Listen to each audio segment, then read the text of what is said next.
Welcome to the FPL USA Press Play Podcast. We got a banger of a season recap episode. That's right, we're finally at the end of the line here. It's been a glorious season for some, a miserable campaign for others, but we're all smiling, and I'm Bucks. I'm here with my co-host, Brian. Chin, some news to share about your overall finish. Pretty impressive way to run it down towards the end of the season. Let's not gloat too much, but you can be overconfident and maybe verging to cocky. Go for it. A lot of things to celebrate, Bucks. We had a terrific May, I would say, between Chelsea winning and contending for UCL next season, the births of our little children coming into the world, and then, of course, my FPL season. I end at 533rd in the world. Absolutely Chinsane season, like you've said before to me. Just the dream season for the Son of Destiny. So just stoked on it. Won a ton of money leagues, won a lot of mini leagues. Shout out to signed football shirts via our at FPL USA leagues that our good guy Dan runs. I'm going to be winning a signed shirt, so I cannot wait for next season, especially when we're going to be doing a bit more YouTube content, to have that on the wall back there, framed and signed. Probably potentially a Cole Palmer piece, so super stoked about that. But the end, man, now it's done. Now we got an off season ahead of us, and I guess we'll watch Chelsea in the Club World Cup and wait for more FPL knowledge to drop, and then we do it all again. Yeah, exactly. So, going into the offseason, we are going to take a well-deserved break to just focus a little bit more on family. I think all content creators in any space, need a chance to decompress and just kind of take their face away from the limelight. For me, it was more of a low light kind of season. I finished my worst ever season by far. First season outside the top 100K, and it wasn't really that close. I end up on 682,000 overall. I did take 6 hits in the last 6 game weeks. I just went full tilt and really leaned into the vibes of just wanting to have fun with it. And that was actually, having no pressure was really freeing. So that was really nice. But again, just to pile on the flowers for you, Brian, I think you ended up as the #1 content creator in the FPL space. So really good to have you part of this program and part of the FPL USA community. And yeah, fucking awesome. Triple digit rank is that's kind of the dream. You hope to get triple digit scores in multiple game weeks. But I think, we'd be lying if we said we expected that you would have a finish that eclipsed top 10K, let alone top 1K. So kudos to you. Yeah, setting the bar high for future seasons. So I definitely savored and enjoyed a lot of it. A lot of people were trying to just soak in my aura, get some of my luck, my positive variance this season, but everything really just went swimmingly. I can't lie that I had a few blunders along the way, but just steady game few and weeks, far between, I would say.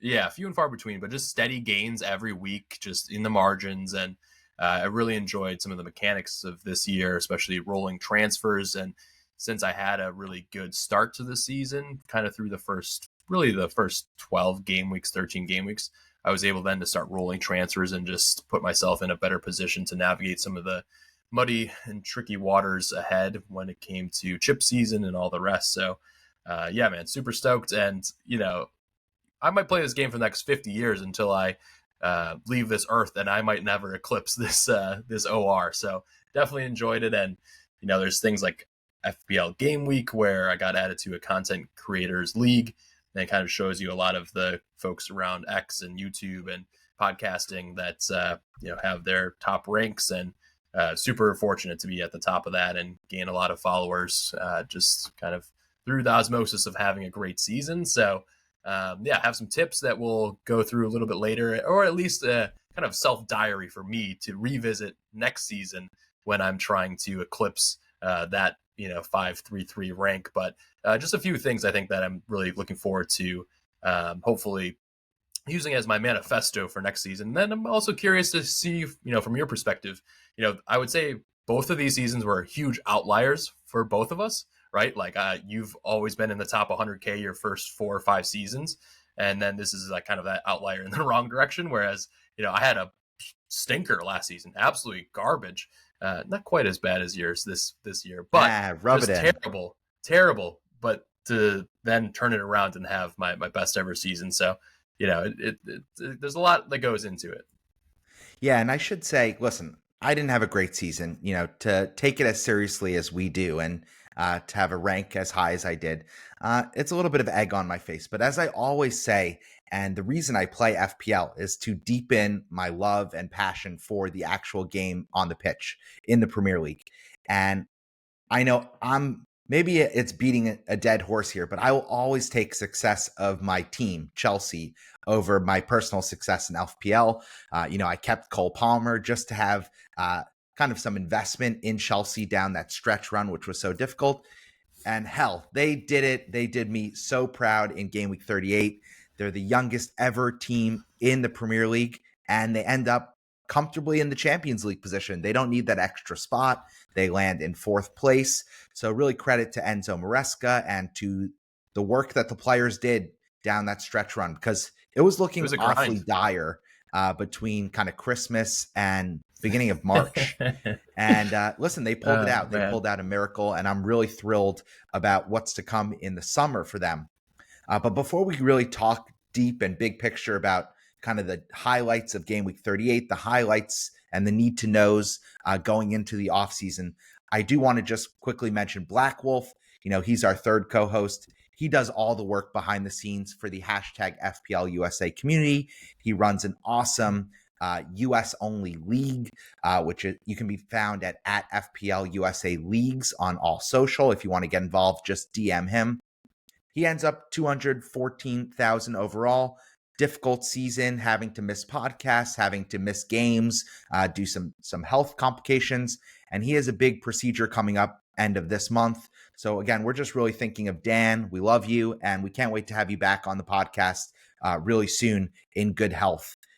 And also, one of the things that we do on this podcast, we're not here for the money. We're really just here to have fun, for the banter, but also to give back. I'm here to for the community. Money this season, baby. Cash in. Okay. All right. You're laughing all the way to the bank. But I do want to shout out the overall winner of the Press Play Premiership, our free to enter podcast league. Brian, I'm shocked. There was actually a manager who pipped you. So credit goes where it goes. So we will be sending a free kit, and we will be getting in touch with Max Sheehan, his team, Menir Tomat Boone FC. Pronunciation, please excuse that. It's a little bit of a mouthful, but his overall rank, to beat you, Brian, is insane. Live rank 22 in the world. So really huge credit to you, Max. You end the season on a green arrow, 22 in the world, and he's taking home a free kit. So Max, look out for DMs from us from the FPL USA Press Play podcast. And yeah, if you weren't setting the bar high enough, Max, good luck next season trying to compete with the likes of triple, let alone double-digit OR finishers. So big kudos to both of you. And again, Max, we'll be in touch because every game week we shout out the top scorer. But Max, you are the one who's getting the free kit. So again, we'll be in touch to coordinate details and get that to you in the off season. That's right. And I believe we are shipping this internationally to the Netherlands, I believe, if I'm not mistaken, looking at my flag. So well done. We appreciate everyone who joined us this year and looking forward to sending out this kit. Maybe even next year we'll pay the top 3 and then maybe I'll get a free kit. That would have been a nice cherry on top, but well done, Max. Yeah, maybe we'll do the top 300 and I'll get a participation trophy. That'll be nice too. We'll send you a sticker. We'll send you a FPL USA Press Play sticker. I'm pretty sure I have a lot of them. They're plastered all over my family vehicle here in Brooklyn, New York. With that, I think let's transition. Let's switch gears. Just look at the kind of big takeaways from the end of the season. Most important, we do want to just shout out and congratulate Liverpool. They have been the overall champions. They got well-deserved guards of honors the last kind of month of the season. They had it wrapped up for a minute. So big credit to Liverpool on getting back to the top. And I hate to do this, but shout out to Spurs. They win their first European trophy in my lifetime since 1987. They win the Europa League against Manchester United. That means they actually have more European trophies in my lifetime than Arsenal. So, I always got to take a dig at one of Wow. those London clubs. And Nice. despite Nicely finishing, said there, Bucks. You were able to weave that yeah, in. I Take am that knife. consistent. Listen, if I'm going to give credit to one other London club that's not Chelsea, I got to also even the scales there. But Yep. Ange, true to his word, he's Australian manager. He's been getting so much flack from the media. Are you going to get the boot? I was saying maybe he should get kind of shown the door. And he laughs all the way to the bank. He lifts the trophy at the end of the season, as he predicted, as he promised in his second season. So why don't you shove that right up your ass, mate? I mean, honestly, it was a surprising way to win the final as well. Just 1-0, like Own gritty goal, yeah. victory from an own goal, but just to be able to defend for an hour after that goal is not something that Spurs have been accustomed to. So they're going to make Champions League. They're going to get a big sack of money to redistribute into their team in the offseason. And, I could care less about Spurs winning it, but more so just happy for my boy, Sonny. He's been at the club for so long and been through many iterations and unfortunately a lot of falters for that Spurs team in the past when Kane was there as well. So cool to see him as the captain of the team lift up the trophy. And, he's not going to be a player who's, no longer fantasy relevant, it seems, but he'll be at least, a player that still is taking the pitch for them. And, there could be a world where he's 7 million and you might own him for a few game weeks. I think he's going to get a big price decrease, but hey, he still had more goals in open play than Saka this year. So, I guess that's saying something. We're taking the piss here, but great on Spurs. Gotta take first more trophy. digs at Arsenal, right? Listen, Ange in season 2, Enzo in season 1 have more trophies than Arteta in season 5. So lot to be on the cards there for those Reds of London. Now let's skip ahead. Let's just talk about the teams that will be playing in European competition next season, because this is a banner season for the Premier League. There will be 9 sides that have European midweek competition. Of course, we know that the top 5 with the coefficient, that's going to be Liverpool, Arsenal, Manchester City, Chelsea, Newcastle, and then because of that victory in the Europa League, that will be Tottenham as the 6th team. Then there will be Crystal Palace by nature of winning the FA Cup, as well as Aston Villa. We will definitely talk on Aston Villa for a moment right after this. And then Forest will fall into the UECL, the Conference League. So I just think, obviously the game is evolving from the FPL perspective. It's not going to get any easier next season because, there's going to be even heightened X minutes risk for many more players. And there'll be distraction with more matches for more teams when we go into the 25-26 season. So that's just something to keep an eye on. Yeah, and that's part of some of my key takeaways from the season is just to have a deeper bench, because with more matches, especially from these 8 or 9 Premier League sides, we're going to want a few subs to come in because there's going to be a lot more rotation and just more lying managers in their pressers saying that, this person's fresh as a daisy after their Thursday UECL match, and then they don't appear on the weekend. We're in for a whole slew of those moments next season. But I totally forgot that Palace makes like auto qualifies for Europa League. Like that's quite the feat there, especially if you can win that. First trophy in 75 years for the Eagles. That's amazing. Yep, you're banging the table about it. So good to see them there. I'm passionate. We should say, one of the big things that we were talking about in last week's episode was just mentioning how Game Week 38 really tends to revolve around the goals and the goal scorers. And I think we were a little let down. Fest for the first 30 minutes. There was 3 total goals across the 10 matches. I'm just like, this is not what I signed up for. Yeah, definitely not what you want to see with someone like me who went differential captain and even took a hit. But really, I think the keys for this game week were if you captained Salah, you looked really good. And if you had Bowen, you felt really good about how your score looked. Semenyo, he's not so popularly owned anymore. But really, those were the three guys that really delivered points that were popularly owned. So Salah, Bowen, and Semenyo, with Bowen and Antoine Semenyo, the ones delivering double returns. But I think in the table perspective, I just want to mention, Brian, maybe you can go through kind of the shocking performances for Newcastle and Villa with so much on the line. I was dumbfounded by the way that they approached these games. Yeah, I think the overall positioning for Chelsea was quite positive, knowing that the other teams around us were crumbling a bit in some of their matchups. But I mean, you have to look at the Man United and Villa. The sending off of Emi Martinez, the shithousery king, only kind of just barely ahead of Jordan Pickford. Probably his last match ever for the club, as they do not make the Champions League, and he just runs out of his box and just smashes into a player. And that did not go well. Did not go well for your Watkins differential captaincy, as they go down to 10 men, and they got to bring in the new keeper and chop and change the rest of their team. Pretty abysmal showing there. I mean, they held on for a while for the potential clean sheet, but then obviously, playing down a man for that long, we see Man United end their season at home with a 2-0 victory. So there was some confusion by the referees, though, Buck. So let me hear your thoughts on that controversy, yeah, as so, some of our, listen, I think other the English big news counterparts say. Yeah, with Chelsea winning, they solidified a spot. So there was really only one spot to play for because Manchester City also took care of business. So it really ended up being between Newcastle and Aston Villa. And I was shocked. I mean, Newcastle just put in probably one of their worst performances of the season, losing at home to Everton, who had nothing to play for.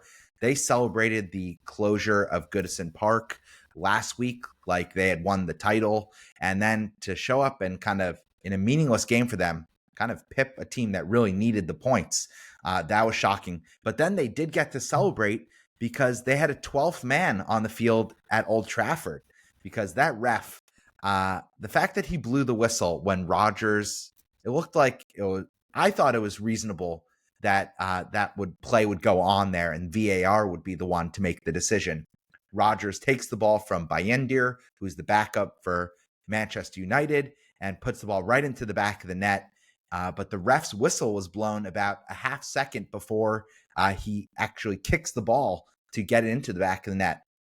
That point probably will cost Aston Villa around £100 million.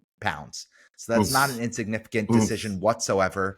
They're definitely not in Champions League. They're probably going to lose out on some of the really smart signings that they made in January. So it just has huge knock-on effects for the club.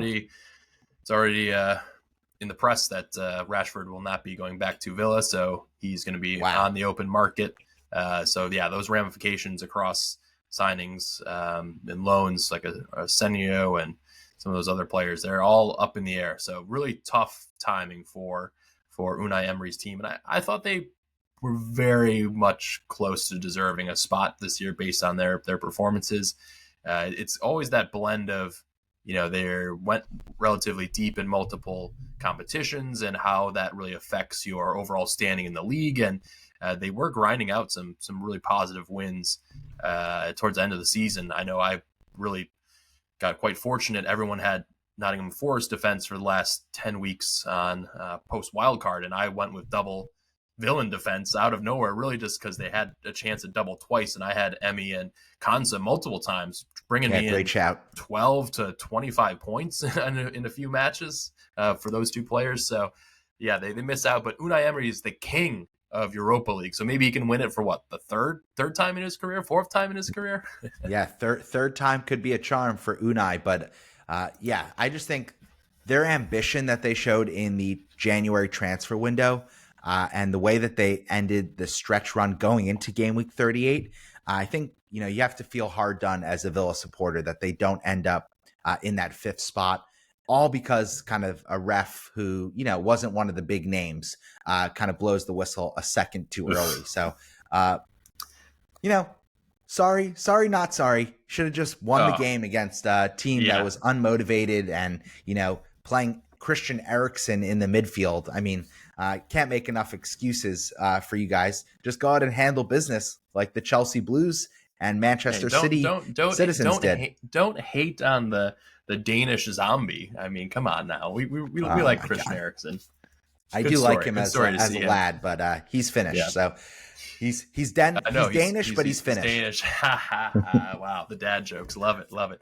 Bucks. I was also just thinking about though, like I started Morgan Rogers, and that goal definitely would have put me cementally in the top 10K. So that, I mean, not top 10K, top 500, and that Bro, was you a were bit. in the top 10K without Morgan Rogers' help. Chill out. Yeah, yeah. In the top 500, excuse me. So I finished just outside, which is a tad bit annoying, but anyway, all good there. Oh man, play that really small violin that you have on your shoulder over there. I can barely see it in the well-groomed beard that you got. Yeah, it's getting long right now. I'm on paternity leave, so I don't have to shave my beard anytime soon. Although the mustache hair is getting a bit long, if you can see that on the YouTube stream. But I'm trying to not look at those boogers. All right, let's switch gears once again. I think really what everyone's been following as we got into the brass tacks portion of the season is your tremendous campaign. You know, I joked with you before we started recording. This is a Chinsane season to remember. And so I just want to give you the mic a little bit. Let's talk about your key takeaways for this season going into next season. And I just want to cue it up because I think the game really changed going into the season. And, you know, I'm not sure if we're coming out if it's better or worse based on just your amazing finish. You know, the new assmanship that was introduced midway through, the changes in how many transfers we can roll, and the impact on planning and the importance of kind of being patient. So, you know, I think the game has really evolved in a significant way, and it's probably going to do so even more going into next season. So, again, I just want to give you a platform, talk about the things that you're going to now keep as kind of your 10 commandments going into next season. It doesn't have to be 10, but you know what I mean. yeah, this is very self-serving. So, but I do think I picked up a lot of things this season that helped propel me up the ranks. And I'm hoping to kind of obviously get in the top 10K again next season. That's kind of the gold Top standard 1K. going into every season. Don't be humble. Come on.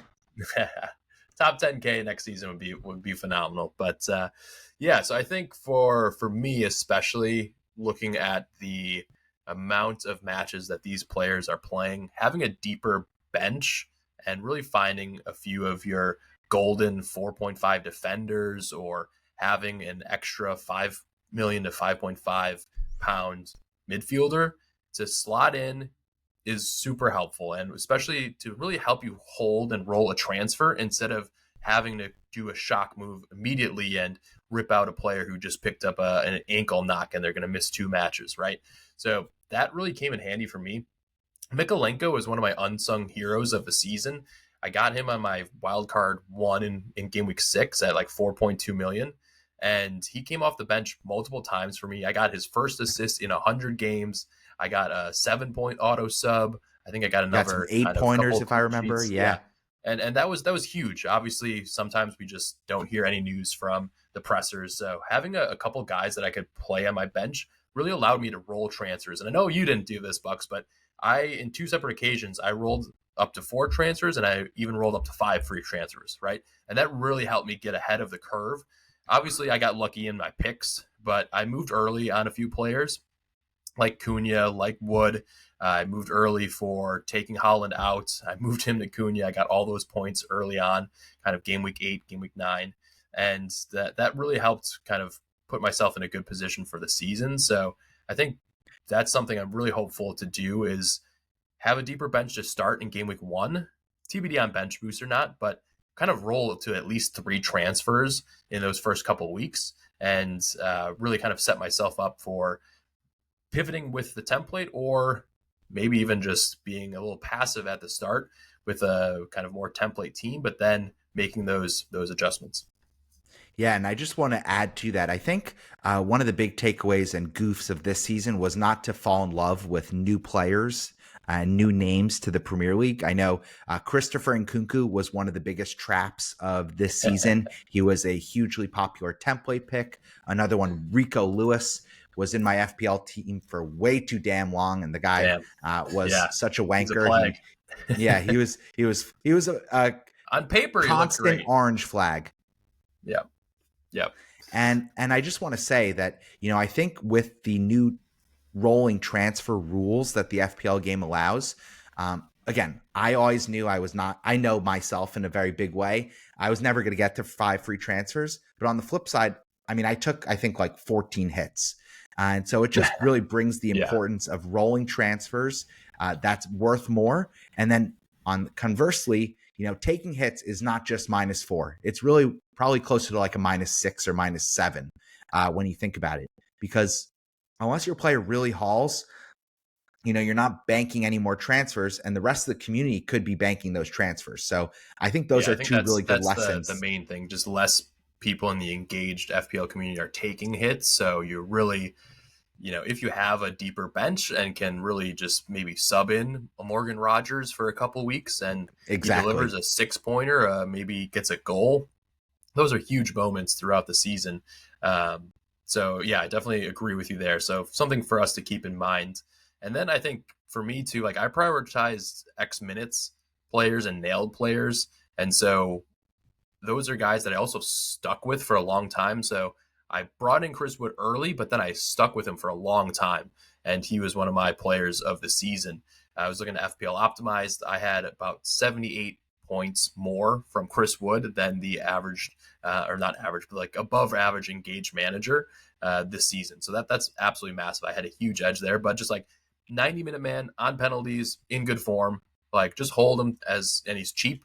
And so the same kind of thought process went with Bumo as well. Started at Sure. what 7 million, right? And he ended up being a 200+ point scorer, had 20 goals, but just on penalties, free kicks, corner kicks, like open play link up with a informed striker like Wissa. And I held him through a few points into the season where everyone sold him, and I gained a lot on the field there too. So something to keep in mind for those players. And then yeah, like I swerved Rico Lewis, I swerved Luis Diaz when he was popular for some of the double game weeks. I swerved Gakpo, for example. And obviously, some of those players did well in singular game weeks, but not in a big stretch run when they were popular for the Shout community. out So Bowen too. I mean, Bowen really brought the heat for you down the stretch run of the season to keep you at a yeah, point yeah, where even if you were missing on differential captaincy, you had his warm blanket of yeah. I was getting a lot of returns. gray dots or thereabouts Yeah, because he came good. So there's a few players. You're always going to go after a few of those darlings from seasons past, like Foden. I had such high team value in game week 30 wild card that I just went with Foden just because I had the money. And in reality, I'm like, oh, I should have, if I could have gone with anybody else and just gotten Eze over Sar, then we'd be even flying even more. But, such as FPL. But yeah, I think that was a big moment for me. yeah, and I just want to say, it's really interesting. We were shouting out some of the tools that we think are almost essential for most engaged managers. FPLGameweek.com is a great site. We use it for all of our mini leagues to track in real life scores as well as, or excuse me, in real time scores as well as overall kind of your Captaincy, matchup I and love the what's going on. captaincy view there, and Yeah, then so seeing like that's a if you're brilliant really site, tight free for to the use, but we definitely suggest maybe dropping a couple shekels to support the work that goes on there. Live FPL is a great way to plan out your moves. That's one I'm going to throw in. And then as kind of a post-mortem, FPL optimized. I'm not going to share my chart. It's 6 feet under in too many parts of the season, but it is a great way to understand kind of where your season went well, where it went wrong. And so I just want to again commend you because I think one of the things that jumps off the page on your FPL optimized is how great you did on captaincy. And I'm saying that because when it comes to chips, I actually think you had a very mediocre season oh, when it very comes to middle of the chip road. usage. Yeah, that But was on something I was captaincy, just you were like one of the probably 0.001% of managers when it comes to total captaincy points. yeah, I was looking at my kind of season in review, just poking around a few things on Sunday after all the matches, and my chip strategy was like pretty linear. I did all my chips basically from like game week 31 to 34, but like I triple capped Isak for 11 points, very middling. Meh. My free hit 34 I had 86 points, but there were a lot of people in the community who had Trippier and had like a scores of 100. And then my bench boost in 33 was a 9 point shit show. And then Assman for slot actually went pretty well. I got 38 points. I didn't go for Glasner or anything like that, but I also didn't use any transfers there. And while people were using a lot of their transfers to go in and out with their Assman, I was rolling to like 3, 4 transfers. So I think Sure. overall that probably went very well, but kind of left a few points on the table that would have been helpful. But yeah, captaincy. I think my other big thing for going against the field this season, I would always look for those opportunities, but I would also own the highest EO player. So when I was going against Salah, I'm like, look, if I miss this, I might be Yeah, great shout. down kind of 8 to usually 15 points max with Salah if he gets a brace, right? But there were a few instances that really skyrocketed me up the ranks. So a couple moments just to highlight, like Kevin De Bruyne, game week 35, he was 27% EO kind of in the core engage manager group. And the net effect for me captaining him, I got 19 points compared to my competitors that week. So that was a huge week for me. That was my best game week rank of the season. And then another one was game week 7, Saka versus Southampton. He was owned, but very few people captained him. I captained him. I got 16 points above the field there. And so those are a few moments where obviously Salah is still going to be highly owned and likely captain, but by going differential and still having that kind of security blanket insurance policy of owning Salah or owning the number one captain, I was able to kind of really pip some points on the field. Yeah, and I think, it just shows how much of the season is not really in the chips, it's in the consistency game week to game week. Because I think on the flip side, I actually feel like when it comes to chips, I think I did pretty good with my chips this season. I nailed triple captain early in game week 2 on Yeah. Holland. He gets a hat trick against Oh, Ipswich. mate, I was thinking about that too, Bucks. I was like, oh man, Bucks is gonna be on for another stormer of season. He's already up 17 points plus on me in game week 2. I'm gonna have to really grind to find those points later on my triple captaincy. So you definitely nailed that one. What was it? That was Ipswich hat trick. That was Ipswich. Yeah, game week 2 with the triple captain. That Nice. was brilliant in a single game week. Assman, I did go Glasner, and then I used a transfer to move it. So I think I got like 54 points total on that chip. It was just kind of the game Yeah, week to big time. game week minutia where I started to falter. I was too slow to sell off Holland and just go really all in on Salah in the beginning of the season. And then, I think when managers were moving to Clivert and to Cunha and to Wood, I was stubbornly trusting guys like Jackson. And, I stayed too long on guys like Holland. And lo and behold, when you look at the final stats of the season, basically if you just set and forget Salah as captain from game week 1, I mean, the guy had 344 points in All FPL this timer. season, which is remarkable. And then there's 5 other guys that you could have easily fit around him with 200 plus. So again, the game has a lot of different ways to be played, but sometimes just keep it simple, stupid. Don't fall into the traps of unproven, sexy picks. Just go for the guys that have lots of routes to points, like Mbomo, like Yeah. Bowen, like Isak. And again, come game week 38, you're going to have a brilliant OR as opposed to where I'm sitting, kind of in the mud, ashamed of my performance considering all the amount of time that I put into it. That's not to say that there weren't good moments. Of course, we're having fun along the way, and that's really what matters. Yeah, and obviously some of those are just coin flips as well. You're looking at your week to week transfer. You're like, maybe should I hold Jackson? They got a good fixture run. He's been getting the big chances, but he wasn't clinical. Whereas Cunha and Wood took a few shots, maybe 2 or 3 shots in a match, and they were getting braces, right? And so Yeah, there was a sometimes stretch. you're on the other Yeah, there side was of a stretch that where I coin, think your unfortunately. forward line, I think you had Wood and Cunha, and they would take a combined 2 points, and you'd have 6 bonus points, 2 goals, so you'd have 18 Yeah, points from 2 shots. And it was just yeah. like, I moved. oh my I moved God, there's early so on. many managers that were getting that blessing. Yeah, I was fortunate again. Like I love Isak's one of my favorite players in the Premier League, and I moved early on him as well. Sure. So I had Isak, Wood, Cunha for like a good stretch of like 8 game weeks, and they were just crushing it. Like 2 out of 3 of those guys were getting double-digit hauls, like automatically, and it was pretty insane. And I think that's something as well. Just knowing about the bonus point system, we saw the 3-4-3 be much more popular this year, and if they don't change it going into next season, I think that's the route you have to go again, Sure, because I agree. we were proven to find a number of good strikers who would honestly just do one action in the game and get 9 points, and that's huge. I know, like, one of the matches was Mateta in the double game week. He was benched. He comes on for 20 minutes, gets some kind of crazy goal. Was that against Liverpool, I believe?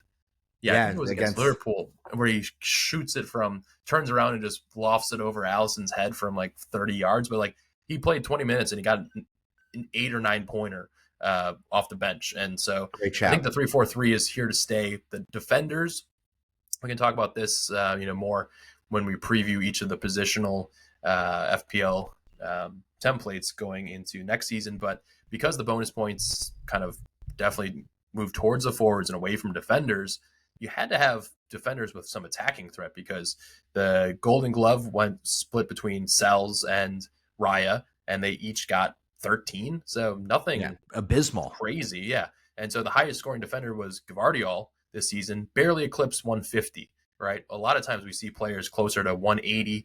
We've seen some 200-point scores, but I think that's a thing of the past now. So you're going to want those defenders with attacking threat, or at least some kind of involvement up the pitch. So Munoz, depending on how he's priced, he might be a lock for me in game week 1. Again, I was looking at my game week 1 squad. I had Hall and Munoz in my game week 1 squad, and they sucked for the first 6 game weeks. I wildcarded both of them out. But yeah, there's players like that you're definitely going to try and find to fill your defense line.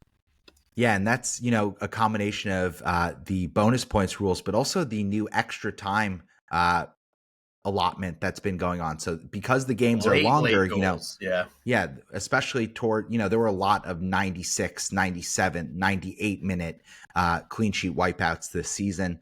And again, that hurts if that's your team that you support in real life, for sure. But that definitely adds an extra salt in the wound to your FPL point score at the end of a game week.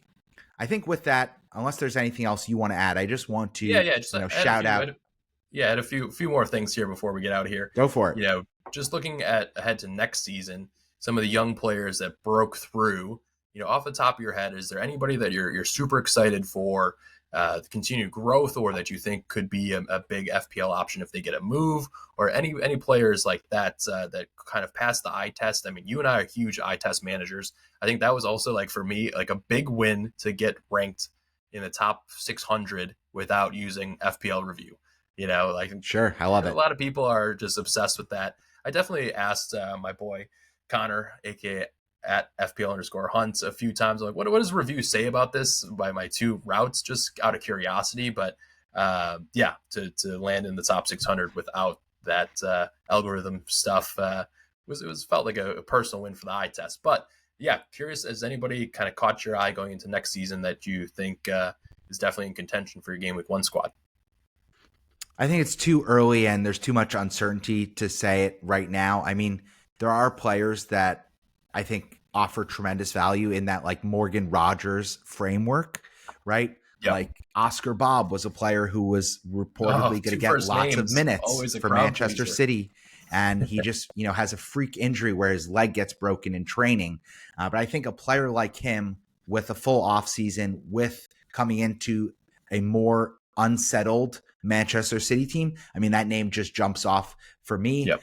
Lewis Hall, if he does in fact lock down that left back role at Newcastle and they don't bring in reinforcements, I think he's going to offer. Locked up. He's so young that he's 21, right? He's the future there. Not even 21 from Chelsea. I think he's a brilliant player, and I just think there are lots of diamonds in the rough that we probably don't know about. I mean, like Dean Huijsen, who reportedly is heading to Real Madrid. I mean, that guy, 50 mil. Yeah, no one knew who the fuck he was 18 months ago, and all of a sudden he's going to Real Madrid he's going as their number 1 center back target this offseason. So I think there will be a number of players that over the summer will, kind of emerge as potential upside plays for cheap.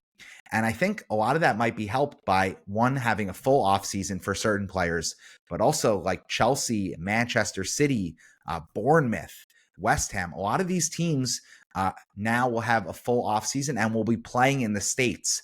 So specifically for the hashtag FPL USA community, maybe we'll get an additional inside look at some of these players between the Club World Cup and the Premier League summer I did see Bournemouth play in Santa Barbara when they played Wrexham, and it was eye popping to watch Semenyo in person. Just obviously still a friendly, but he was just dominating that match. He had a relatively good FPL season. I think he was probably like the 7th top scoring midfielder, I believe. So always good to catch those guys in real life. A few other players that I'm just thinking about actively, especially looking at some of the bottom feeders and how they're going to be priced. But like Ahmed Diallo, I think is a player that, especially with good shout with Manchester. But if they bring in United Mbomo, all of a sudden he doesn't have a spot. So there's just so much uncertainty there. Yeah, it's true.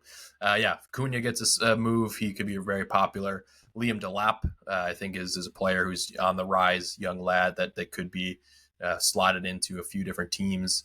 We're going to have a busy offseason. Super excited about it. Good to see just Liverpool obviously knock off Man City and give us a few different FPL options. I got one. So one of the reports of transfers that is already in the works of being finalized is Jermaine Frimpong to Liverpool, another Dutchman to join Slot, Van Dijk, Gakpo, and Gravenberch as the new kind of Dutch, the oranges in red in Liverpool. I think he's a player with massive attacking upside. He's going to be a direct replacement for either Andy Robertson or Trent Alexander-Arnold, depending on how he's positioned and deployed. But I think he's a player who's going to come in and have immediately in game week 1 the chance of getting a double-digit return. So I think he's a player that makes a lot of sense. For UCL fantasy, I know you and I have dabbled in that a little bit just for fun midweek, and he's very popular. Kirkez Verts also rumored for Liverpool, so they're not messing around. Gyökeres, Sesko. There's going to be a lot of new big money signings coming into the Premier League, and that's just going to change and make the dynamic of watching the Premier League every week even more exciting. So I'm really excited about what next season has to offer. I think the fact that there are so many Premier League teams playing European competitions next season means that there's going to be a lot of cashy to be splashied around the world of world football. All right. I think we end it here. We appreciate everybody tuning in to us this season. We're going to be working in the background on our pod and more YouTube video content next season. So we're going to be reaching out to a few of those in the FPL community to hopefully source some animators and maybe some design work, some music. So we're really looking forward to the next season of the FPL USA Press Play Pod. And then, of course, to get Dan back in the mix, hopefully with his health improving and a lot of things going his way for next year. We're super excited about that. Anything else, Bucks, to shout out? And obviously, who tunes into this pod? Whoever you are, we love you. We appreciate the if you're in the States, if you're in Australia, if you're in the Middle East, if you're in London, we love all of you. We love the many listeners to our program. It's just really humbling because we just do this for fun, and the fact that we really have picked up quite a loyal audience is really endearing to us, and makes us come back to the podcast with that great energy each and every game week. And I do want to just shout out, Brian, that I know we have this plaque that goes along to our friends. Yes, sir. It's probably pretty small on this graphic, but I am currently the only 2-time winner. And I'm really upset that you are going to be not only having the best ever rank among our fearless foursome that we have in a mini league chat, but now you will also be joining me as the second 2-time winner. So I will be shipping that out to you post haste. You better pad that up. Make it ship it overnight. I expect it at my doorstep. I'll have it in extra bubble wrap for you, hombre. But again, this has been another brilliant season of the at FPL USA Press Play podcast. We have a free mini league to enter. That will happen again next season where you can win a free kit. We will be giving regular shout outs to the community. We will be engaging in the community. And we're just looking to grow this damn thing, focused on the FPL game with a little bit of home cooking for the hashtag FPL USA community. So again, We really appreciate the support as Brian is working background between naps on our YouTube presence. But you can find us wherever you listen to podcasts and on social media. At FPL USA Bucks. Brian, the number one content creator in the FPL space, where can they find you? At FPL USA Brian. And then, of course, you can know who Dan is, Mr. Black Wolf himself, at FPL_Black Wolf. So appreciate everyone tuning in this year. And we're trying to have lots more guests on next season ahead of the World Cup as well. So lots to be excited for next season. And we'll see you on the other side.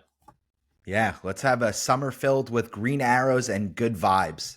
So a lot of time with our new babies, that's for sure, as we prep for next season. I'm excited. I'm at the beach, baby. Once this child is ready to go hang out at the beach, I'm going to enjoy my overall rank for a couple months before we're starting over at overall rank number 1, Bucks.